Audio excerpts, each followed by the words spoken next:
Hi, my name's Harry and I'm here to say a few words about my great-great-uncle Tom, the film magnate and philanthropist from the late 19th century and early 20th century. He came out to Australia with his father when he was just a young boy in 1865.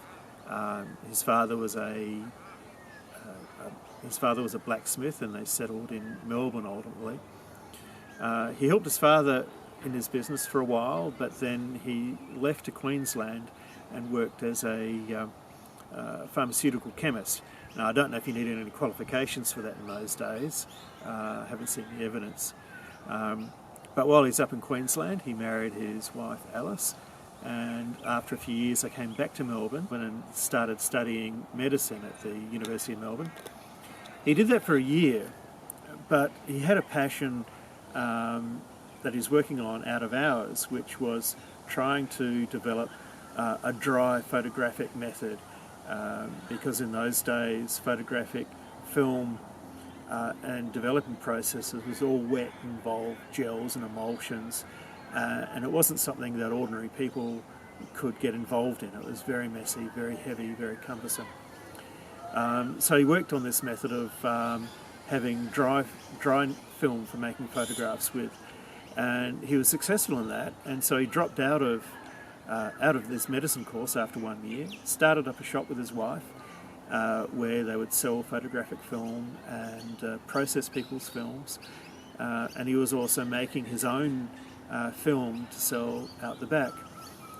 And that progressed to a point where he's happy with his dry film method, and he bought land in Abbotsford on the river there near the Carlton Brewery's site, and started making his own film as an industrialist. And that was very successful. He partnered with a fellow called Rouse, who had the business mind, and Tom kept working on the chemistry, and they expanded the building again and again, and so ultimately he did a deal with Kodak to let them have access to his technology, but also it allowed him to keep his independence as a manufacturer and supplier of paper in Australia with his company, which is now called Kodak Australasia, a separate entity to Kodak Eastman, which everybody knows. And he made his fortune with that, a massive fortune, employed huge numbers of people, was quite famous in society down here. And he and his wife Alice and sister-in-law Eleanor Shaw were well known as philanthropists. They liked doing good things with their money if they could, made a lot of donations to charities like the Brotherhood, the Red Cross, things like that, things which were not very common in those days to donate money to.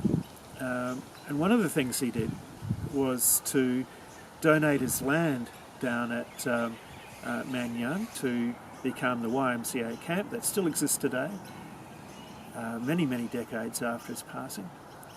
And also he paid for the very first biochemist in what are now the Baker Labs at the Alfred Hospital. He was approached and he provided a sum of £10,000, which is about $1 million or so in today's terms, to start that laboratory up, and he made an arrangement to support the laboratory for the next 5 years. He unfortunately passed away during that period, but Eleanor and Alice kept up the support for the labs, and I believe there's still a bequest now that is managed by a trustee that still supplies money from the original bequest into the Baker Institute. And so while he's gone and the houses he lived in are gone, we still have his legacy living on down at the Manyang camp, here at the Manyang camp, but also in the Baker Laboratories, which are world-renowned and protected under a state act of Parliament. So I'm very proud of him. I'm very proud to be a relative of his, and maybe I'll be able to do something not as grand but as good.